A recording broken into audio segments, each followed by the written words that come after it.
I still remember the look on that woman's face because it wasn't just annoyance. It was certainty.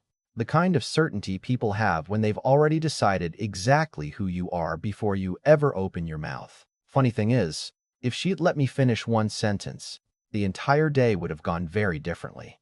Instead, 90 seconds later, one of the most expensive office towers in downtown Charlotte came to a complete standstill. Executives were trapped between floors. Emergency alarms were echoing through 47 stories of glass and steel, and the same people who had laughed at me were suddenly asking if anyone knew where I had gone. My name is Nathan Brooks.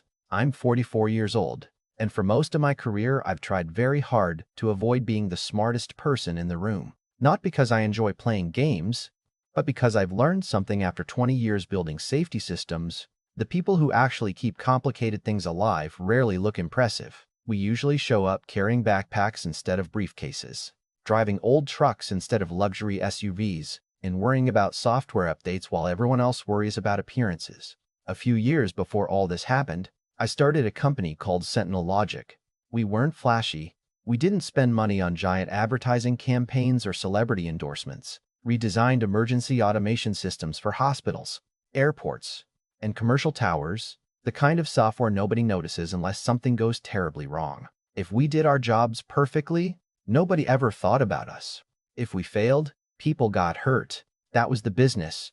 The Crescent Summit Tower had become one of our biggest projects. 47 floors, nearly 6,000 occupants on a busy weekday. Hedge funds, law firms, medical consultants, tech companies, and enough expensive artwork in the lobby to buy half the houses in my old neighborhood. The building management loved showing visitors the Italian marble floors, the imported lighting fixtures, and the massive digital waterfall behind the reception desk. They almost never mentioned the emergency control system hidden behind reinforced doors on the second level, even though that system was the only reason the building could safely evacuate during a fire. That part wasn't glamorous enough for the brochure. Every quarter, I personally stopped by before the scheduled safety drill to perform a manual verification. I could have sent one of my engineers, but I'd written most of the core architecture myself years earlier, and I always believed if your name was attached to something that protected thousands of lives, you ought to be willing to check it with your own eyes. That Tuesday morning started with one problem after another. My pickup developed a coolant leak halfway across town, so I parked it at a repair shop and grabbed the city bus. Then a summer thunderstorm rolled through Charlotte with almost no warning. By the time I walked the last 3 blocks, my jacket was soaked. My jeans were sticking to my legs, and my backpack looked like it'd been dragged through a river, although thankfully everything inside was waterproof. I checked my watch. 9:58. Still enough time. Barely.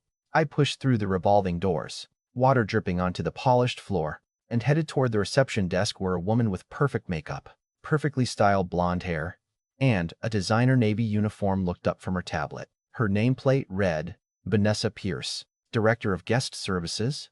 Before I could even smile, her eyes traveled from my wet boots to my backpack, then back to my face, and I could practically hear the judgment forming in her head. "Sir," she said sharply, "service deliveries use the rear entrance." I smiled politely. "Actually, I'm here for the 10 o'clock safety verification. I just need access to the control room for about 90 seconds. She let out a short laugh, the kind people use when they think someone has just told an obvious joke. "Really? And I'm the governor." A couple standing nearby waiting for an elevator glanced over. Amused, I reached into my jacket and carefully pulled out my black access credential. "I'm Nathan Brooks. This badge should..." She didn't even look at it. "No. What you should do is stop dripping water all over this lobby. Do you have any idea what these floors cost?" I honestly almost apologized. That's just who I am. But time mattered more than my pride. "Ma'am, the building drill starts in less than 2 minutes. The control system needs manual authorization before..." She raised her radio without letting me finish. "Ethan, could you come to the lobby? I have another one." Another one. That phrase stuck with me. Not a visitor, not a contractor, not a guest. Just another one. About 30 seconds later, a tall man in an expensive charcoal suit walked over, adjusting the cuff of his tailored jacket. The kind of guy who smiled without warmth because he believed confidence and intimidation were basically the same thing. His name was Ethan Caldwell, operations director for the building. He looked at me for maybe 3 seconds before turning to Vanessa. "Problem?" She nodded toward me. "Claims he's here to inspect the emergency systems." Ethan chuckled. Of course he does. Then he looked directly at me and asked, "You take the bus here, buddy?" I glanced toward the rain outside. My truck broke down. He smirked. Convenient. I opened my mouth to explain exactly who I was, and that's where everything started going terribly wrong. I took a slow breath and reminded myself that arguing with someone who's already made up their mind almost never changes anything. "Look, I know this doesn't look great," I said, glancing down at my soaked jacket, "but the weather wasn't exactly part of my schedule. I just need access to the control room. 90 seconds. Maybe less." Ethan folded his arms like he'd just caught me trying to sneak backstage at a concert. "Do you know how many scammers walk into buildings like this every month?" he asked loudly enough for half the lobby to hear. Everybody has a story. A few people waiting near the security gates turned toward us. One man carrying an expensive leather briefcase shook his head before going back to his phone. Vanessa smiled as if she already knew how this scene would end. I held up the access credential again. "If you'll scan this, it'll verify my authorization automatically." Ethan didn't even reach for it. Instead, he flicked it right out of my hand. The badge hit the marble floor, slid several feet, and came to rest near the entrance mat. A couple of people laughed under their breath. I looked at the clock on the lobby wall. 9:59,007. "Please," I said, keeping my voice calm. "This isn't about me. The drill starts in less than a minute." "No," Ethan replied. "This is about security. Real security. We don't let random people wander into restricted areas because they're carrying a plastic card." Vanessa had already pulled out her phone. At first, I thought she was calling building security. Then I noticed the camera pointed directly at me. "You mind?" I asked. "Public lobby," she answered with a grin. Smile. I heard her say to the phone, "You guys won't believe what walked in this morning." My stomach sank. It wasn't embarrassment as much as disappointment. I had seen this kind of thing happen to technicians on my own projects before.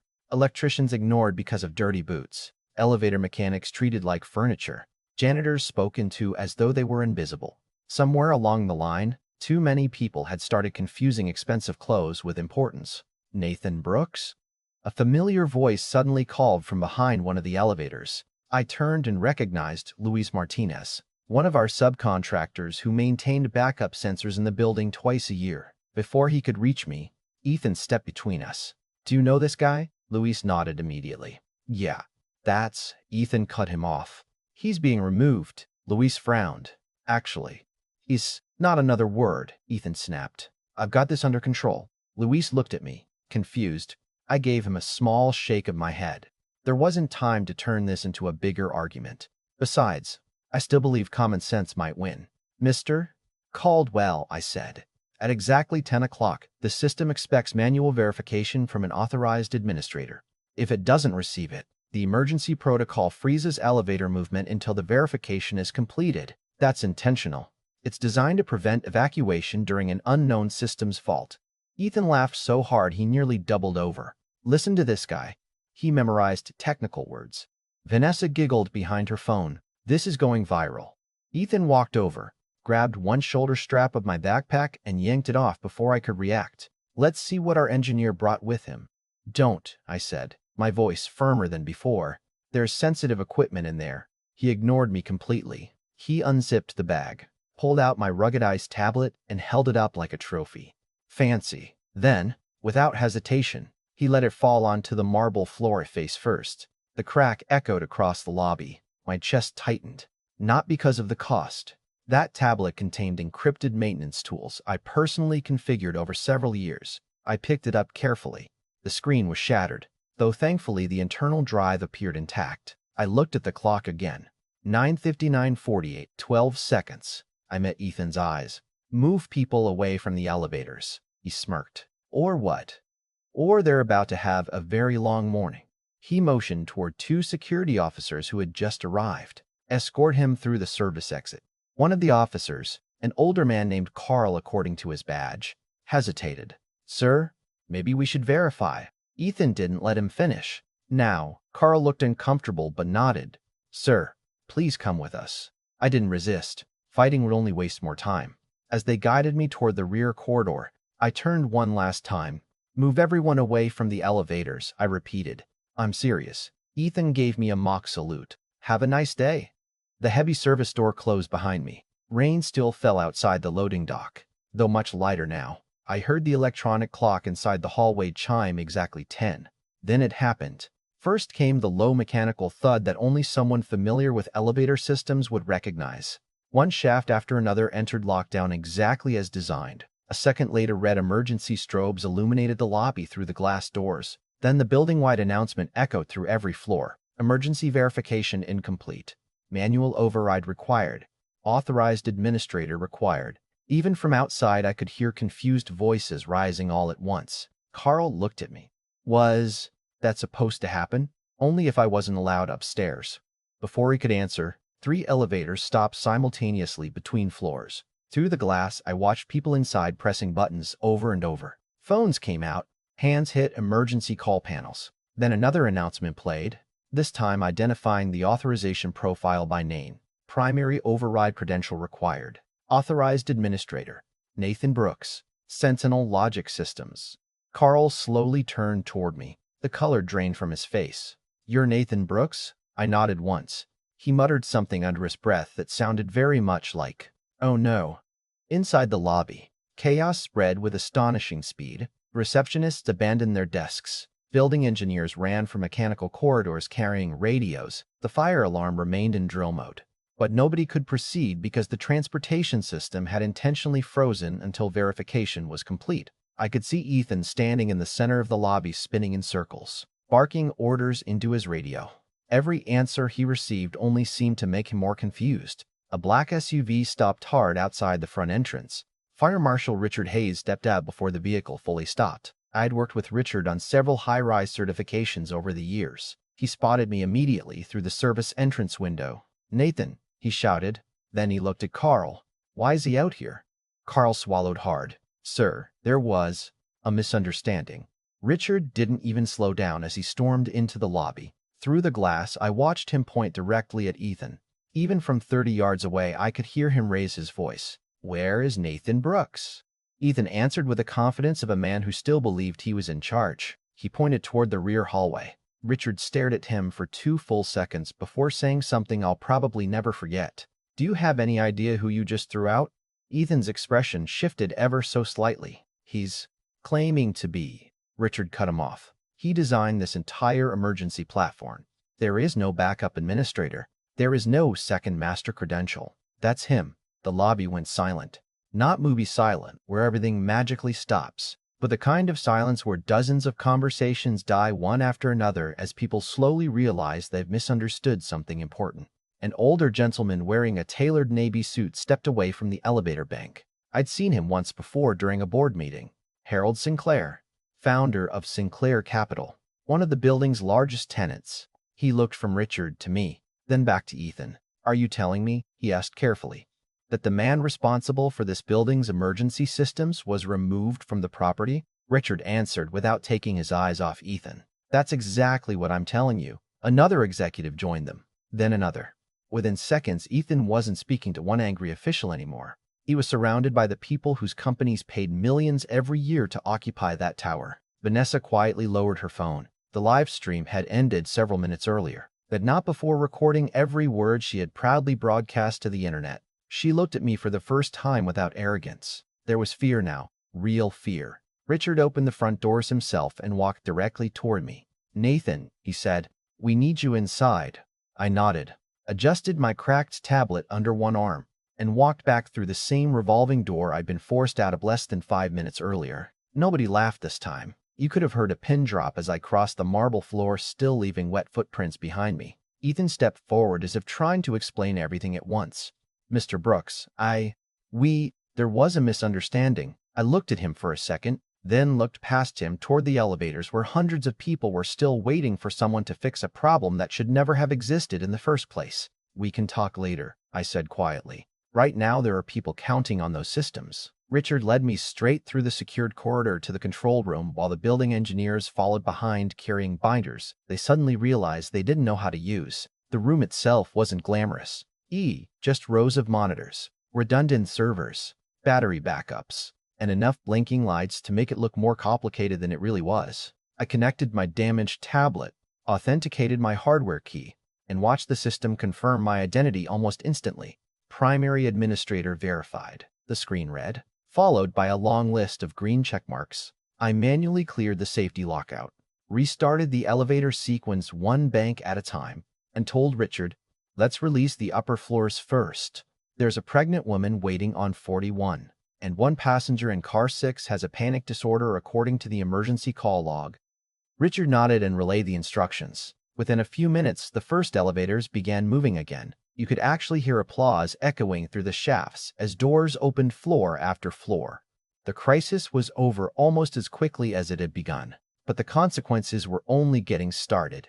When we returned to the lobby, the atmosphere had completely changed. The same executives who had ignored me earlier now walked over to shake my hand. Harold Sinclair apologized personally for what had happened inside a building where his company leased several floors. The property owner looked like he hadn't slept in a week even though the day had barely begun.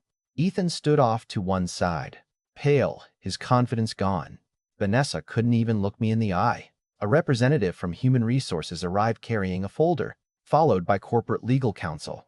Apparently someone had already reviewed Vanessa's livestream. Every insult, every laugh, every humiliating comment she'd proudly broadcast was preserved from beginning to end. Legal didn't have to interview witnesses because the evidence had filmed itself. Ethan was informed that his employment was terminated effective immediately for gross misconduct, destruction of contractor property, obstruction of emergency safety operations, and creating unnecessary risk during a scheduled life safety procedure. Security removed his building credentials on the spot. Ironically, they escorted him through the same service exit he'd insisted I use less than 10 minutes earlier. Vanessa was dismissed before lunch after HR confirmed the livestream violated nearly every professionalism and harassment policy the company had. The shattered tablet Ethan had thrown onto the marble floor became evidence for both the insurance claim and the internal investigation. A few days later, I learned the building's largest investment firm declined to renew its lease, explaining that if management couldn't recognize the engineer responsible for protecting thousands of occupants, they had serious concerns about every other decision being made inside that property. Several other tenants followed. Millions of dollars walked out the door over the next few months, not because of a software failure, but because of a failure in judgment. As for Ethan, I heard through mutual contacts that finding another executive position became almost impossible. In commercial property management, your reputation travels faster than your resume. People forgive honest mistakes.